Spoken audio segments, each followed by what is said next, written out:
Las opiniones expresadas en este espacio son de exclusiva responsabilidad de quienes las emiten y no reflejan necesariamente la postura ni el pensamiento del equipo de producción. Hola amigos, ¿cómo están? Espero que muy bien. Le damos la bienvenida a un nuevo capítulo de Macarena Podcast. Los invito a que se suscriban a nuestro canal, le den me gusta y compartan. El día de hoy estamos con una invitada muy especial, una mujer de temple. Es una señora que admiro mucho personalmente. Ella es licenciada en educación con especialidad en idiomas. Ella es la profesora Carmen Coca. ¿Cómo está, profesora? ¿Cómo va? Buenas Bien, tardes. bien, gracias a Dios, buenas tardes. Gracias por invitarme. Gracias a primer usted lugar. por aceptar la entrevista. Ok, Quisiera saber, profesora, ¿quién es Carmen Coca? bueno, Carmen Coca es esta mujer que usted ve acá, hija de José Coca Zabalaga y de Hilda Brathwaite. Ellos son mis padres. Me crié en una familia, gracias a Dios, bien estructurada, con muchos valores, con muchos principios, con la necesidad de hacer siempre algo, de no estar de vaga. Soy profesora, como usted me ha dicho. Estudié en la Normal Superior Católica de Cochabamba, la carrera de idiomas. Y volví de Cochabamba, mis papás vivieron en Montero. No somos oriundos de Montero.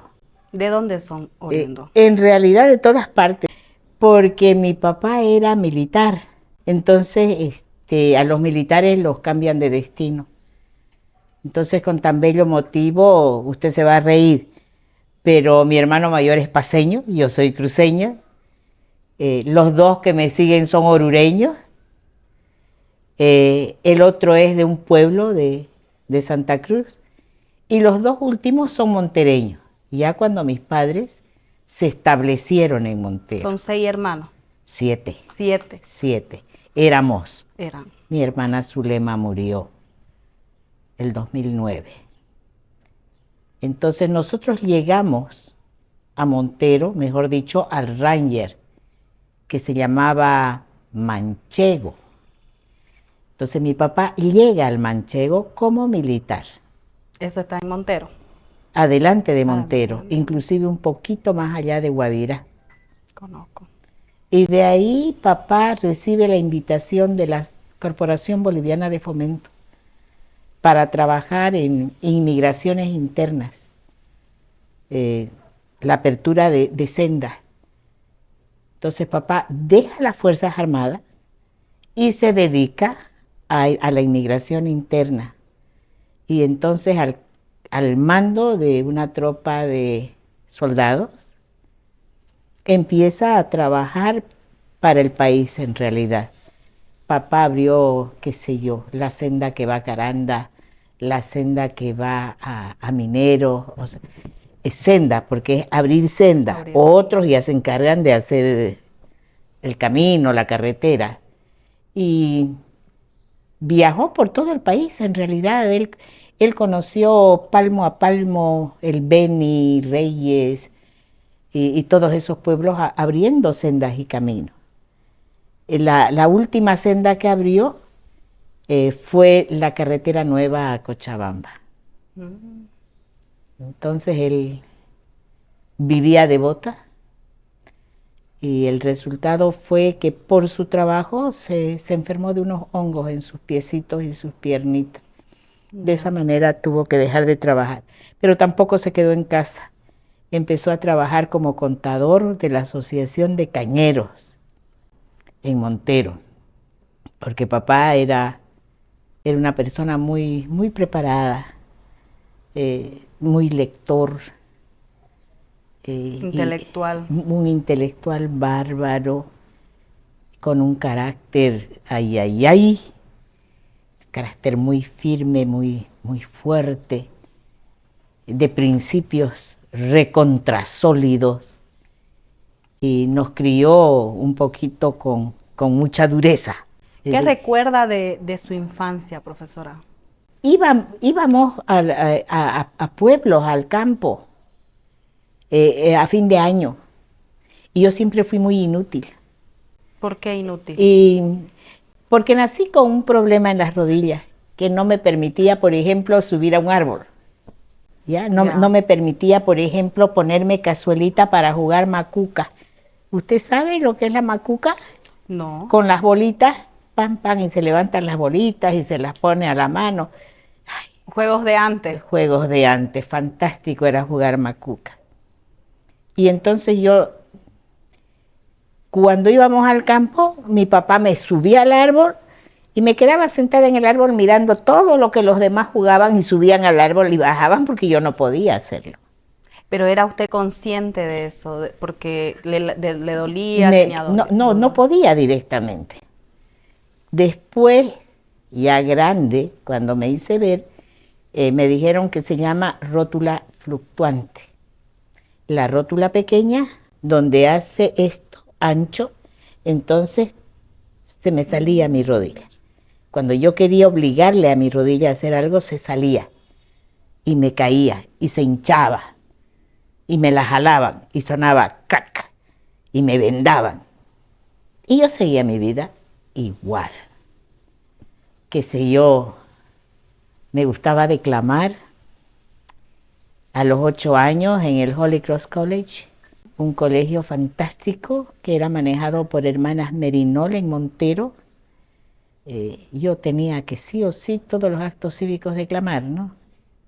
Qué negrilla más ¿Le intrusa. salía a usted el gusto? Me encanta. ¿O su mamá o su papá? Me encanta y mi mamá me preparaba un año para el 6 de agosto, en pleno acto del 6 de agosto, claro, Montero, un pueblo chico, se desfilaba desde el primero básico. En ese entonces era En pueblo. ese entonces, ¿no? Era un pueblito y a mí me subieron a un toco y declamé La semblanza de Simón Bolívar. Era un poema de 25 estrofas. Y yo, delante de todo el pueblo reunido, me subieron a un toco y yo agarré el micrófono y le pegué la declamada. Son anécdotas que al final quedan, ¿no? Siempre me gustó declamar. Como profesora he organizado en el Franco recitales. Les enseñaba a declamar a mis alumnos. Me invitaban a declamar para alguna graduación de la René Moreno en el Paraninfo Universitario.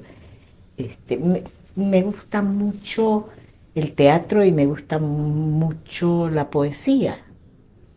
Y entonces mi trabajo como docente fue un ambiente fabuloso para, además de enseñar la materia que terminé dando por años, lenguaje y literatura, fue propicio, la especialidad fue propicia para que yo desarrollara en mis alumnos el amor a la declamación y el amor al arte, el amor al teatro. Al teatro. ¿No?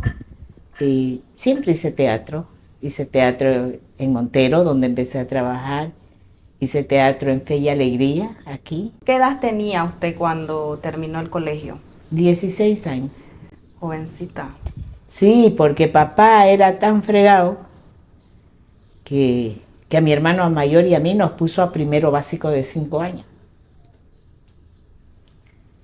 Porque según él ya podíamos, porque bueno, mi pobre mamá o sea, no es que nos obligaron,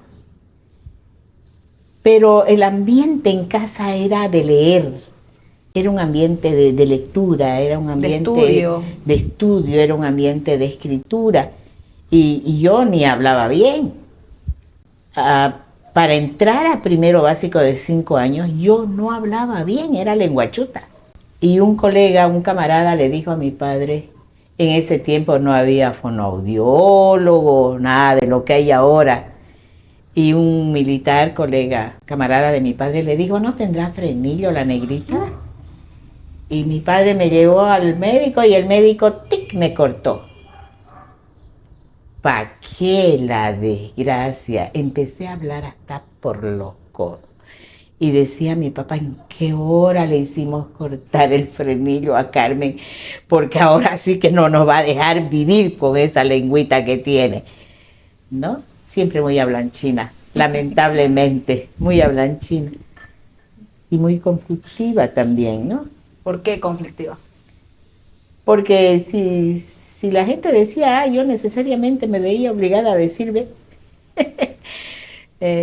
siempre me ha gustado mucho la discusión, el análisis, el no repetir lo que la tropa dice, el, el analizar las cosas 2, 3, 4 y 5 veces antes de opinar. Era muy contestataria con mis profesores y por cosas de la vida. Pero eso se lo da también la sabiduría, porque a usted le gustaba leer mucho. Y más que todo el conversar con mi papá. El discutir. El discutir con mi papá.